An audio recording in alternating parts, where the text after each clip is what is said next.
नमस्कार, जोहार, good morning सब लोगों को। न्यूटन ट्यूटोरियल में आप सब लोगों का स्वागत है।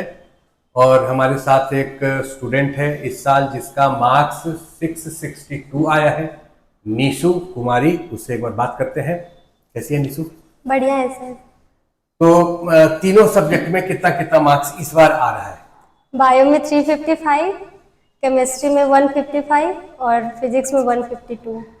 अच्छा, और जो पहले मार्क्स तुम्हारा आ रहा था टेस्ट में, पहले कितना मार्क्स आ रहा था ऑन एन एवरेज, बाकी टेस्ट जो यहाँ चल रहा था? हाँ, तो स्टार्टिंग में तो 550 मतलब 600 था, लेकिन बीच में फिर 500 के अप्रोक्स भी चला गया था, लेकिन लास्ट के दो टेस्ट में 600 पहुंच गया था। 600 पहुंच गया था। हाँ और उस समय दो टेस्ट के बाद तुमको हम शायद कहे थे कि 50 नंबर बढ़ेगा। हाँ कहे थे ना? हाँ क्योंकि टेस्ट इस तरह से लिया ही जाता है कि आपका क्वेश्चन का स्टैंडर्ड थोड़ा अच्छा रहे, जिससे कि बच्चा पढ़े। और उस टेस्ट के बेसिस पर हमेशा हर साल ऐसा हुआ है कि यहाँ जो टेस्ट हुआ है उसमें 50 नंबर ऐड हुए। ठीक है। हाँ। दूसरा चीज है कि न्यूटन ट्यूटोरियल में आपके रिजल्ट में न्यूटन ट्यूटोरियल का क्या योगदान रहा? यहाँ पे टीचर्स का बहुत ज़्यादा सपोर्ट मिला। मतलब जब भी चाहिए, कभी जैसे स्टार्टिंग में हो रहा था क्या, बहुत पूरा दिन दिन भर क्लास है तो टीचर्स फ्री नहीं रहते थे, लेकिन अगर फिर भी डाउट पूछना है तो वो लेट से रुक के बता रहे थे। मतलब एसएन सर भी हमेशा रुक रहे थे, जब भी उनको बोल रहे थे तो सर हमको वहाँ पे बैठ के बता रहे थे। तो टीचर्स का बहुत ज़्यादा सपोर्ट था। बाकी फिजिक्स में आप थे, केमिस्ट्री में पंकज सर, सोनू सर, तो सब लोग बहुत सपोर्ट किए। तो सपोर्ट में बढ़िया रहा, सब लोग उससे सेटिस्फाइड हैं। हाँ बच्चे को आप रिकमेंड करेंगे कि यहाँ आओ? हाँ बिल्कुल, अगर आप खुद से पढ़ेंगे तो यहाँ पे टीचर्स हमेशा आपके साथ हैं। बाकी सिलेक्शन तो खुद से पढ़ने से ही होता है, स्टूडेंट का ही सिलेक्शन होता है। टीचर या कोचिंग उसको सही डायरेक्शन दिखाता है, सही लाइन दिखाता है, और जहाँ डाउट हो वो डाउट डिस्कस करता है। यही काम टीचर का है। और इन चीज़ों में हम लोग कोशिश करते हैं कि हमेशा 100% हम लोग दें। बाकी एक और पॉजिटिव चीज़ जो न्यूटन ट्यूटोरियल का है, जो तुम कहना भूल गई, कि यहाँ टीचर्स हमेशा परमानेंट हैं। ऐसा नहीं कि 3 या 4 महीने बाद टीचर चेंज हो गए, तो उससे फिर फ्रीक्वेंसी मैच करना थोड़ा मुश्किल होता है, नहीं? हाँ, तो न्यूटन ट्यूटोरियल में तुम कैसे एडमिशन ली? वो क्या तो मतलब कहाँ से मिला क्लू, या कैसे एडमिशन ली? एक भैया के थ्रू पता चला था।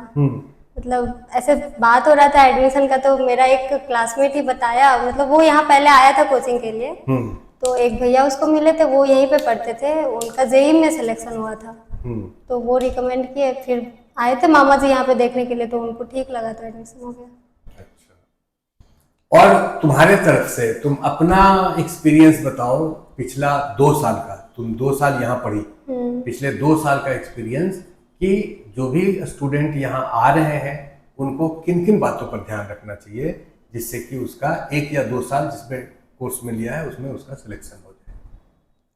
मतलब अगर स्टार्टिंग से ही कोई टॉपिक नहीं समझ आ रहा है, तो स्टार्टिंग से होता है कि कुछ टाइम तक हम लोग नहीं बोल रहे, बाद में रियलाइज होता है कि अरे स्टार्टिंग में छूट गया, उस टाइम से बोलते तो ठीक हो जाता।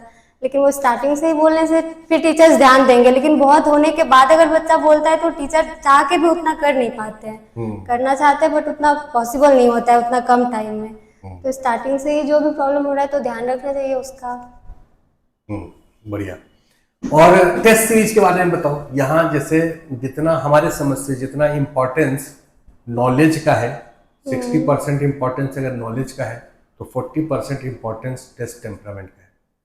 टेस्ट बहुत जरूरी है, और सिमिलर टेस्ट ये बहुत जरूरी है। तो यहाँ का जो टेस्ट पैटर्न था उसके बारे में कुछ बताइए। हाँ, मतलब जैसे स्टार्टिंग में था क्या, चैप्टर वाइज क्लास हो रहा है तो उसके अकॉर्डिंग टेस्ट हो रहा है, फिर 2-3 टेस्ट के बाद एक रिवीजन टेस्ट भी होता था, और उसके बाद फिर AITS। तो वो पैटर्न बहुत सही था कि आपका एक जो चैप्टर चल रहा है पहले उसका टेस्ट हो गया 1-2 चैप्टर करके, तो जितना भी चैप्टर के अंदर अंदर से क्वेश्चन होता है वो सारा ही आ जाता था।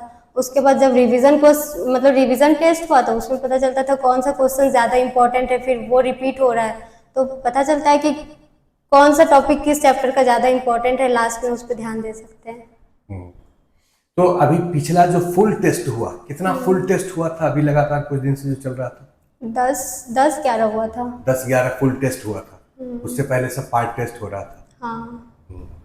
और अलग अलग हर चैप्टर का जो पार्ट टेस्ट हो रहा था उसमें आप डाउट डिस्कशन कर रहे थे, है ना, सारा कॉन्सेप्ट क्लियर कर रहे थे, बढ़िया। तो इसके आगे काउंसलिंग कब से शुरू होगा? तो इसलिए अभी तो रिजल्ट आएगा उसके बाद ही, एग्जैक्टली डेट नहीं पता। अभी घर जा रही है? हाँ। एंजॉय, बढ़िया, गुड, ठीक है, thank you very much, thank you.